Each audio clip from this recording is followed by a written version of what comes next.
শুভেচ্ছা বাঙালিয়ানা প্রদেশের সংবাদে স্বাগত। শুরুতেই শুনে নিচ্ছি সংবাদ শিরোনাম। দেশে বড় ধরনের নাশকতার শঙ্কার কথা বলছে আইন শৃঙ্খলা রক্ষাকারী বাহিনী। 11 বোমার ঘটনার উৎস একই গোষ্ঠী। তারেক রহমানের দিল্লি সফর এখনো অনিশ্চিত। কূটনীতিকরা বলছেন সম্পর্ক উন্নয়ন করতে চাইলে যাওয়া উচিত। এবারে অন্যান্য সংবাদের সঙ্গে বিস্তারিত।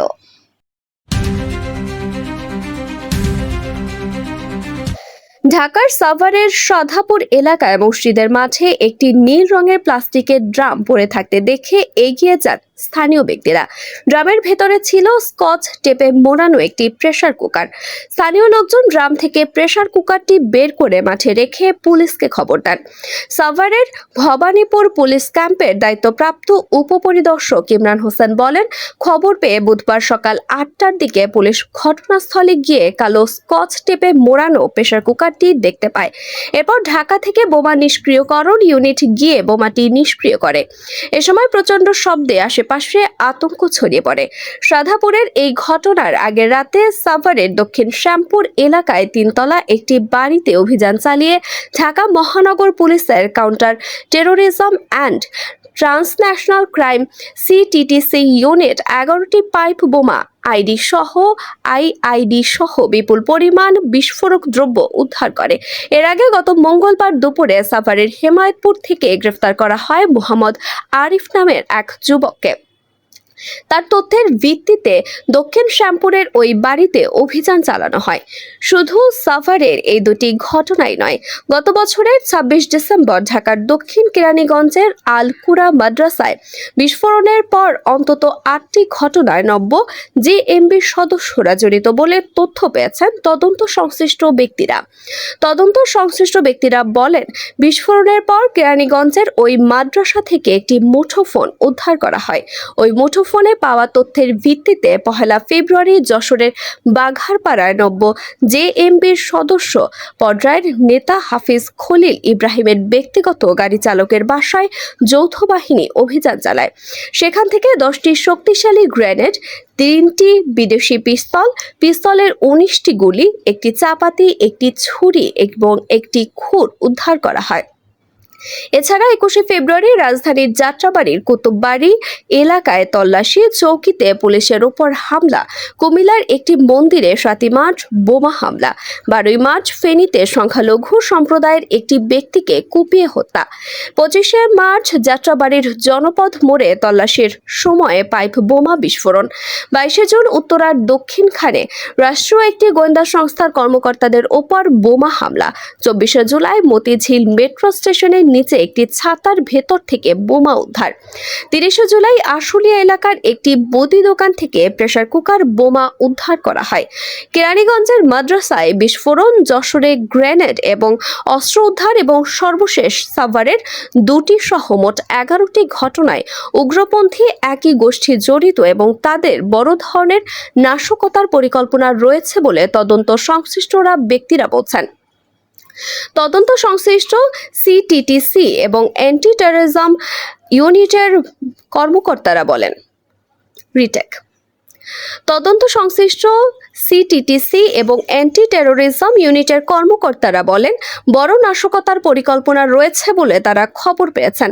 সেই পরিকল্পনার অংশ হিসেবে 24 জুলাই মেট্রো রেল স্টেশনের নিচে ছাতার ভেতরে বোমা রাখা হয়েছিল। সিসিটিভির সূত্র এবং সিটিটিসি সূত্র বলছে, সাভারের হেমায়েতপুর এলাকা থেকে গ্রেফতার আরিফ নব্য জেএমবির সদস্য। 2023 সালে গাজীপুরের টঙ্গী থানায় তার বিরুদ্ধে সন্ত্রাস বিরোধী আইনে মামলা করা হয়। ওই মামলায় 2024 সালের 1 আগস্ট তাকে ঢাকা থেকে গ্রেফতার করে পুলিশ। 5 আগস্ট আওয়ামী লীগ সরকারের পতনের পর তিনি কারাগার থেকে মুক্তি পান।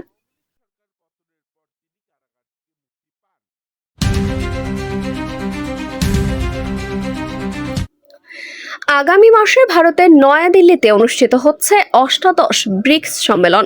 এই সম্মেলনে বাংলাদেশের প্রধানমন্ত্রী তারেক রহমানকেও যোগ দেওয়ার আমন্ত্রণ জানানো হয়েছে ভারত সরকারের পক্ষ থেকে। তবে তারেক রহমান যোগ দেবেন কিনা সে বিষয়ে এখনও নিশ্চিত করে জানা হয়নি বাংলাদেশের পক্ষ থেকে। ব্রিক্সের নিয়ম অনুযায়ী বিভিন্ন আঞ্চলিক জোটের নেতাদের সম্মেলনের আউটরিচ অধিবেশনে আমন্ত্রণ জানানো হয়। তবে বুধবার পর্যন্ত এই সম্মেলনে তারেক রহমানের যোগ দেওয়ার বিষয়ে কোনো সিদ্ধান্ত হয়নি বলে জানিয়েছেন পররাষ্ট্র মন্ত্রণালয়ের মুখপাত্র শহীদুল করিম। গত সোমবার তারেক রহমানের সাথে বৈঠক করেন বাংলাদেশে নিযুক্ত ভারতের হাই কমিশনার দীনেশ ত্রিবেদী। বৈঠক শেষে বাংলাদেশের পররাষ্ট্রমন্ত্রী খলিলুর রহমানের কাছে সাংবাদিকরা জানতে চেয়েছিলেন যে সম্মেলনে যোগ দিতে তারেক রহমান ভারত সফর করবেন কিনা। জবাবে পররাষ্ট্রমন্ত্রী জানিয়েছেন এ বিষয়ে কোনো নীতিগত সিদ্ধান্ত হয়নি। সাবেক কূটনীতিকরা মনে করেন শেখ হাসিনা সরকারের পতনের পর অন্তর্বর্তী সরকারের সময় থেকে বাংলাদেশ এবং ভারতের সম্পর্কের মধ্যে যে টানাপোড়েন তৈরি হয়েছিল সেটি কাটিয়ে উঠতে দুই দেশের পক্ষ থেকেই চেষ্টা ছিল। তারা বলছেন চলতি বছরের 5 আগস্ট নয়াদিল্লিতে বসে বাংলাদেশের ক্ষমতাচ্যুত প্রধানমন্ত্রীর বক্তব্যে দুই দেশের মধ্যে আবারও কিছুটা দূরত্ব তৈরি হয়েছে। তবে তারেক রহমান যদি ভারত সফরে যান তাহলে সেই সম্পর্কে ইতিবাচক পরিবর্তন আসতে পারে। ভারত সরকারের কাছেও এখনো এমন কোনো বার্তা যায়নি যে তারেক রহমান সেপ্টেম্বরে ভারত সফরে যাবেন কি যাবেন না। তবে সাবেক কূটনীতিকরা মনে করেন এই সফরে যদি বাংলাদেশের প্রধানমন্ত্রী যান এবং দুই দেশের প্রধানমন্ত্রীর মধ্যে দ্বিপাক্ষিক বৈঠক হয় তাহলে এই সফরে বাংলাদেশের যাওয়া উচিত সম্পর্কের ইতিবাচক উন্নয়নে।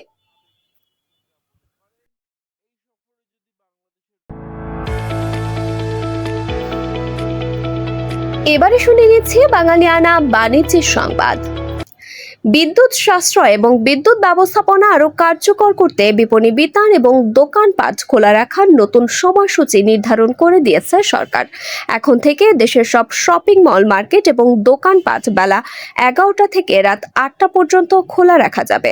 গত জুন মাস থেকে মার্কেট এবং দোকানপাট রাত 9টা পর্যন্ত খোলা রাখার অনুমতি ছিল। নতুন সিদ্ধান্তে সেই সময়ে 1 ঘন্টা কমিয়ে আনা হলো। একই সঙ্গে বিদ্যুতের উপর চাপ কমাতে আলোকসজ্জা এবং বিলবোর্ড ব্যবহারের ক্ষেত্রেও কঠোর নির্দেশনা দেওয়া হয়েছে। দেশের বিভিন্ন স্থানে চলমান এবং আয়োজিত সব ধরনের মেলা, বাণিজ্য মেলা এবং সাংস্কৃতিক অনুষ্ঠান রাত 8টার মধ্যে শেষ করতে হবে। পাশাপাশি প্রতিদিন সন্ধ্যা 7টার মধ্যে সব আলোকিত বিলবোর্ড এবং সব ধরনের আলোকসজ্জা এবং লাইটিং বন্ধ করার নির্দেশ দেওয়া হয়েছে।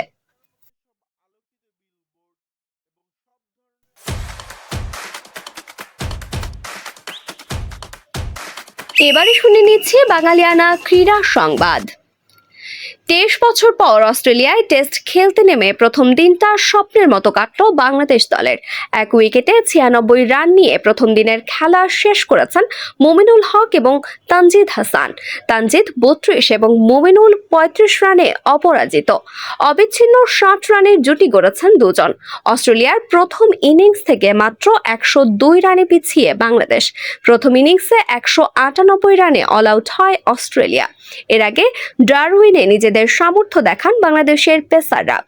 অস্ট্রেলিয়াকে গুটিয়ে দেয় মাত্র 198 রানে। হাসান মাহমুদ ক্যারিয়ারের সেরা বোলিং করে 55 রানে 6 উইকেট নিয়েছেন। টেস্টে এটি বাংলাদেশের পেসারদের তৃতীয় সেরা বোলিং। তাকে যোগ্য সঙ্গ দিয়েছেন তাসকিন আহমেদ এবং ইবাদত হোসেন। 2টি উইকেট নিয়েছেন তাসকিন ও ইবাদত। টেস্টে দ্বিতীয়বারের মতো এক ইনিংসে 10 উইকেট নিয়েছেন বাংলাদেশের এই পেসাররা। এর আগে 2024 সালে রাওয়ালপিন্ডিতে পাকিস্তানের বিপক্ষে এক ইনিংসে 10 উইকেট নিয়েছিল পেসাররা। সেই ইনিংসেও 5 উইকেট পেয়েছিলেন হাসান। বাঙালিয়ানা ক্রীড়া সংবাদ শেষ হলো। ধন্যবাদ।